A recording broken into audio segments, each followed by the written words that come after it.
Hello, welcome to our UCE math practice, and today we are looking at factorization, and it is factorization by grouping. Here are 5 questions, all of them from the UCE past papers. I believe you have looked at factorization of a difference of 2 squares. Feel free to pause and try the numbers before you look at the solutions. So here we are. Let's start with our first question. Our first question says, by first removing the brackets, factorize completely. So we need to open the brackets, and that means we need to multiply this term by this, and then this term by that. And so when we multiply, we have this times that, we have ay squared, y times y, the powers increase, 1 plus 1 power 2, then y times minus x minus yx.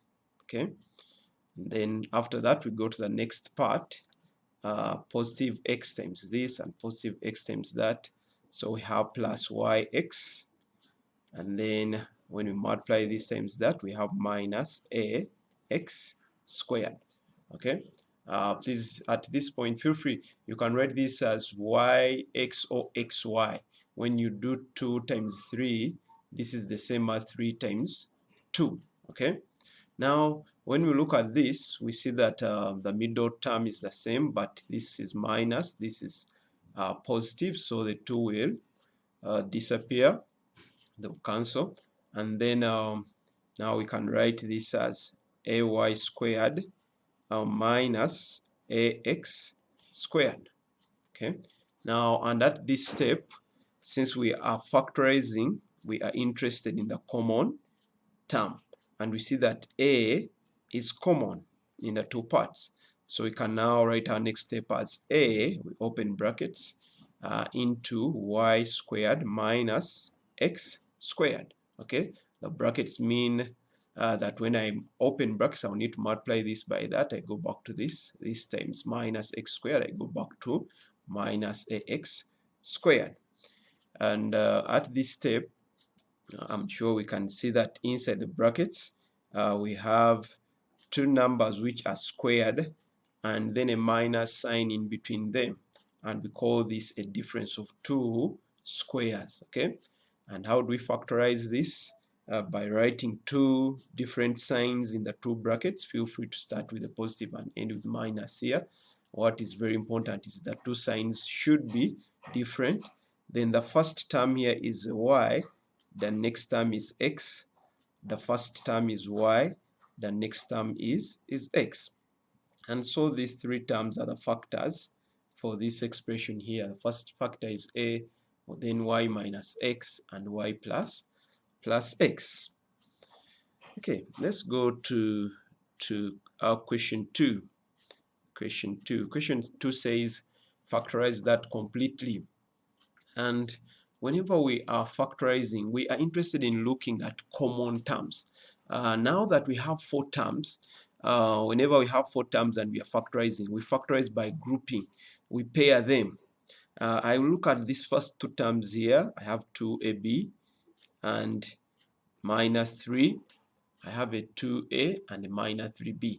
When I look at these 2, I'm not able to see anything that is common. Okay, so in factorizing an expression like this, it requires us to rearrange the terms. So I can rearrange this in 2 ways. Let us start with the first way. Actually, there can be many ways, but let us look at least at 2. So I can start with 2ab. Now I want to bring a term which has either a 2 or a or a b. I'll bring this term here, the 2a, close to this, so I want to write plus 2a here. Then I have minus 3b. Now I simply want to write this at the end here, so minus 3. Okay, minus 3. That's what we have. And now when I look at these first 2 terms, so we are now pairing these 2 terms here, I see that both of them have 2a. So I can write 2a, I open brackets, and I'll put a b, so that 2a times b, I go back to 2ab, and then I have to write plus 1, so that when I multiply 2a times positive 1, I go back to positive 2a. Okay, that's the first grouping. Then I also look at this last grouping here. Last grouping, I have minus 3 and minus 3. It is common, so I can write it down, and I open a new bracket where also I'll need to have a b, so that when I multiply this by b, I go back to minus 3b, and I need plus 1 here, so that when I multiply this by this, I go back to minus 3. Okay, and now when you look at that step, you notice that this b plus 1 and b plus 1 is becoming common. And so since it is common, we factorize it out. And we open a new bracket. And so what do we put in a new bracket? We have 2a left here, so I write 2a, and minus 3 left here, so I write minus 3. And so these two are the factors for that expression. Remember I said at the start that we can rearrange these terms in a number of ways. Feel free to do it in another way. Someone else can say that I do not want to bring this 2a, but I want to bring this minus 3b here. Please try it, so that probably for you, you look at 2ab minus 3b. When I have b and b, I can say, oh, something is common here, and then the other terms are plus 2a and then minus 3. Feel free to follow this also, and then I trust you must get to the same answer as the one that I have here. Well, let's continue with question 3. Say we are supposed to factorize completely, and this is the expression here. And when I look at this, I see I have p's and q's everywhere. Power 2, power 3. So since when I look at the first two terms, already I'm seeing common terms. I can start by pairing these two here, because I want to factorize, and I see common terms. What is common? P to power 2, p, so p is common, p to power 1 only. Okay, then this is q to power 3, q to power 3, q to power 3 is common, and then I can open brackets, so that now I'll write 2p here, so that when I multiply this by this, the p goes back to power 2, and then we have the q to power 3. Then I need to say minus, since this entire term is here, I'll need to put just minus 1. Okay, those are the first two terms. Then I also pair the last two. The last two.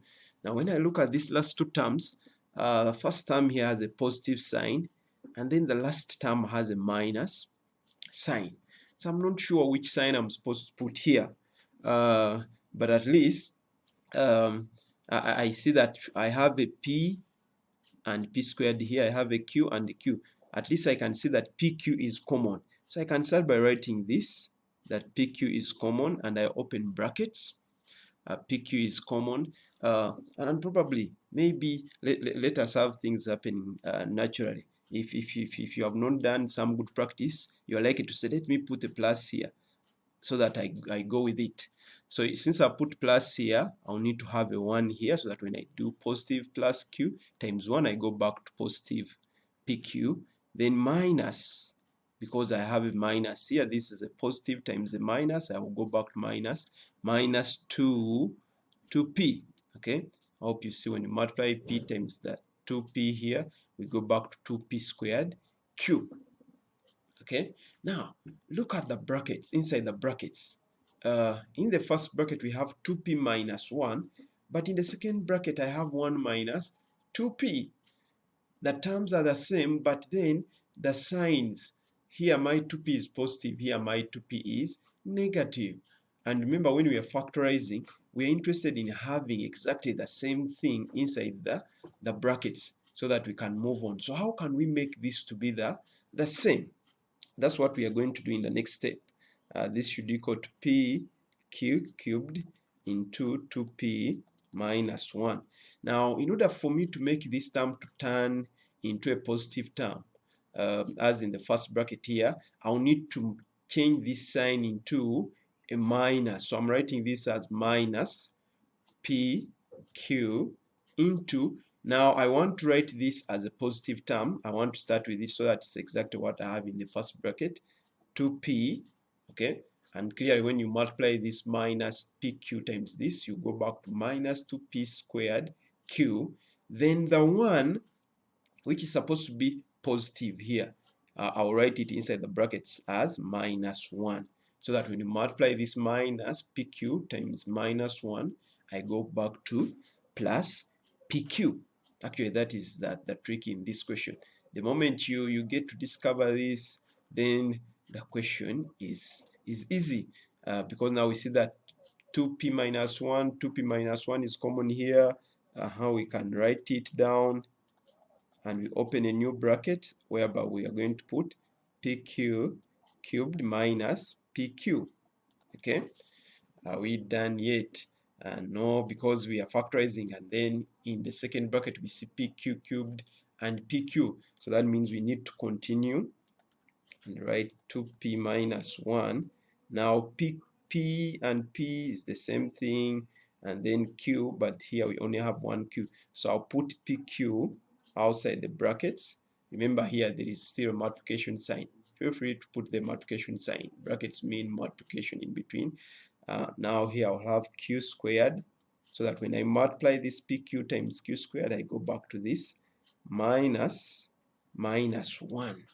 Okay, minus 1, and still we need to continue. Why? Because now when we use our eyes in this bracket here, we are getting another expression to factorize. This is q squared, this is a minus sign, and this is a 1.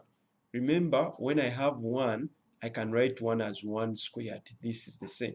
So if I must see this, that, oh, I can also write this as 1 squared, and now I will continue with this step here. I can even now start by writing this pq here. Okay, multiplications, brackets mean multiplication. Then how do I factorize this difference of two squares? Two brackets, two different signs, okay, two different signs. The first term is a q, the last term is a 1. The first term is a q, the last term is a 1. Oh, we have very many factors. We are ending up with 1, 2, 3, and 4 factors for that given expression. So this is our final answer. Okay, factorize the expression in number 4. This, hence, find the values of x when this is equal to 0. Okay, this is what we call a quadratic expression, simply because the highest power on the unknown is a 2. And so how do we factorize a quadratic expression? The first thing to do is to identify the sum.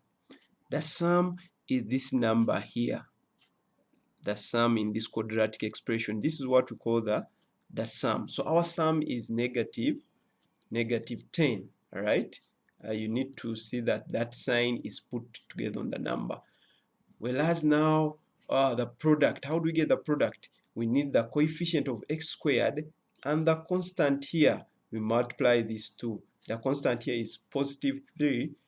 The coefficient of x squared is also a 3. So our product is 3 times this 3, which gives us a 9.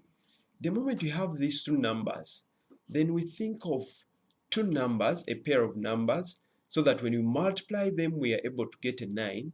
And when we add them, that's why we talk of sum. When we add them, we get a minus 9. If you have already looked at my video where we solve quadratic equations by factorization, I'm sure you're comfortable with this, that we need to get the factors of the 9. Okay, 1 times 9, 9, 3 times 3, 9. And when we get to the factors, we pick a pair that can help us achieve this. And by all means, the pair that we can use is 1 and 9. The only thing that is remaining is to attach signs. So since we're interested in minus 10, we need this to be negative and negative. Negative 1 plus negative 9 will give us negative 10, and at the same time negative 1 times negative 9 will give us a 9. Right? So when we get this, we come and we break this middle term into 2. So I'll write my first step here. as 3x squared. Now instead of saying minus 10x, I will break that into 2 by writing that part as minus 1x, okay, minus 9x. This middle term here should give us this. So minus 1x, I don't need to have a 1. When you don't write a coefficient, it means it is a 1.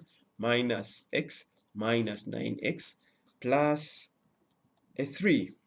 Okay, and now when we have that, we have now 4 terms, and you can now enjoy factorizing by grouping. So I can group those two, and I group these two here.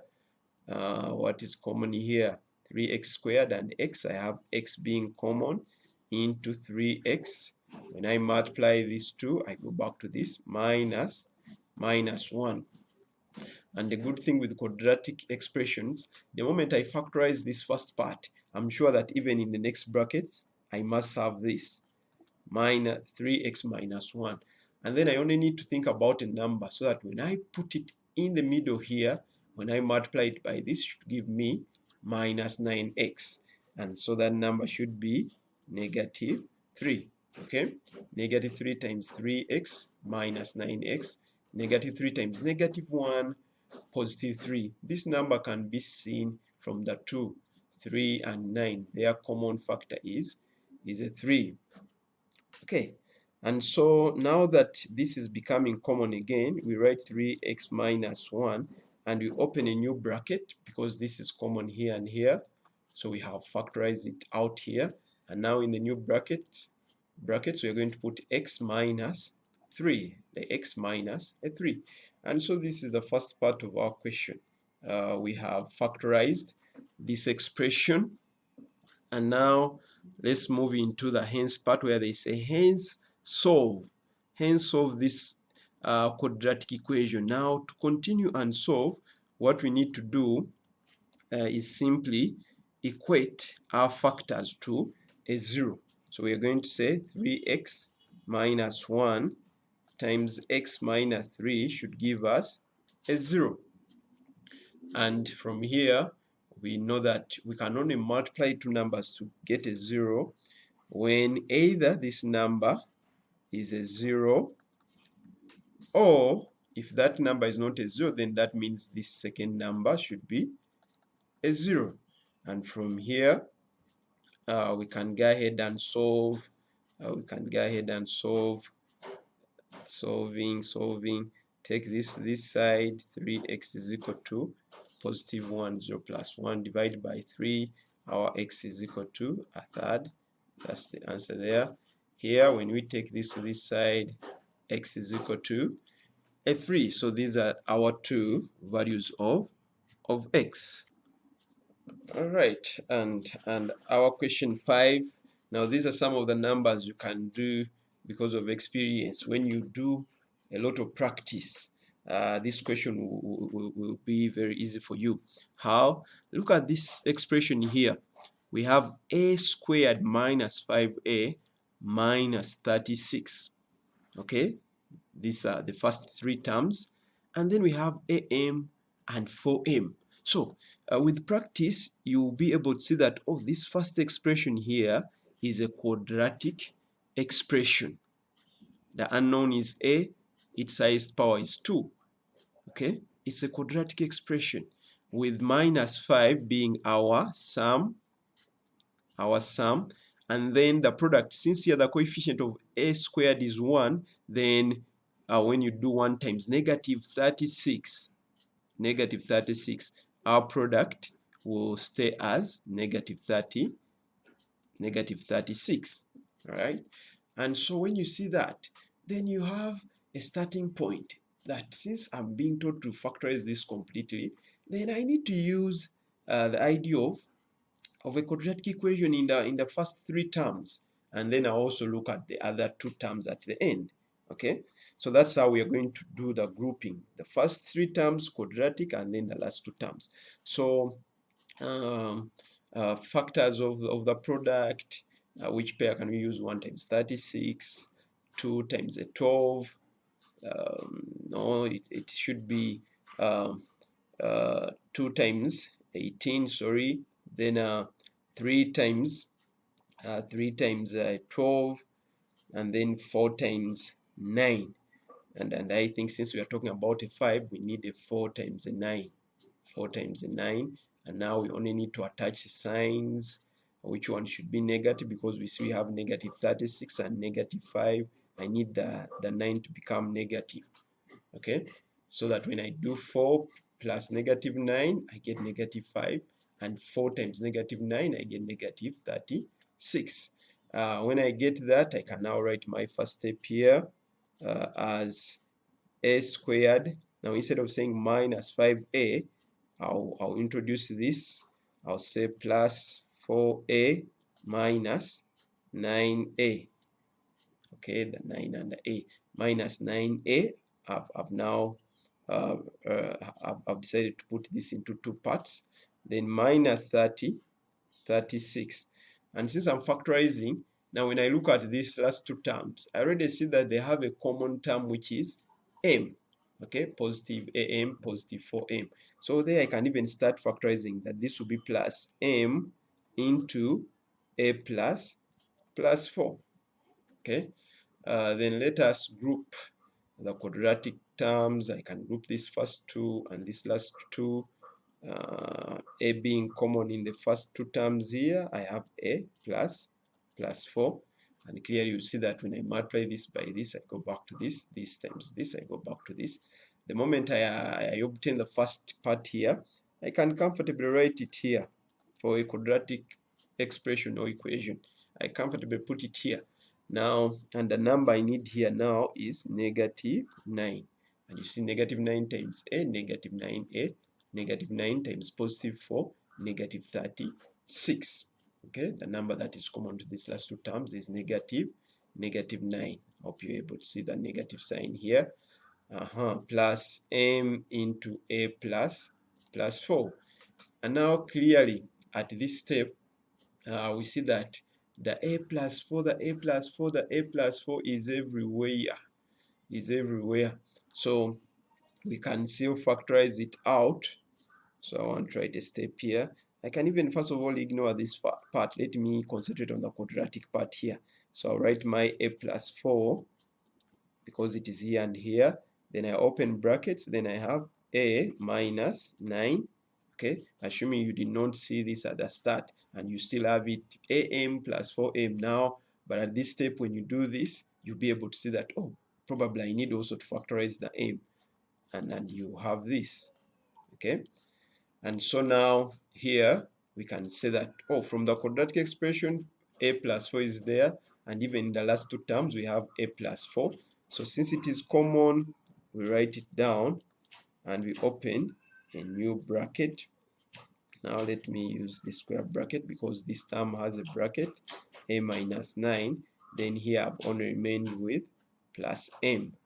Okay, let me end this with a similar bracket since I use the square rectangular bracket at the start. Okay, that is our answer, because even when we try to look at what we have in the second bracket, when we try to look at this, we can write a plus 4 into a minus 9 plus m. There's no way we are going to simplify this. It will stay that way. So that is our answer. Thank you for your time. Please continue to practice, perfect, and perform.